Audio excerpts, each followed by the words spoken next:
அது ஒருத்தர் சாப்பிட்டுக்கிறாரு. போய் கேட்டா எப்படியும் வாங்கி தர மாட்டாரு. வேற என்ன பண்ணலாம்?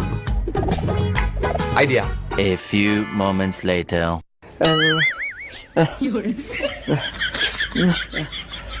அண்ணா அண்ணா ஐஸ்கிரீம் அண்ணா. ஐயோ பாவம், ஒரு ஐஸ்கிரீம் குண்ணா.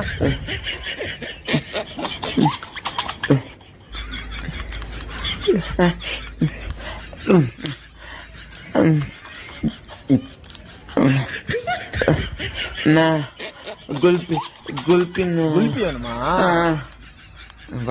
திரும்பிட்டான்.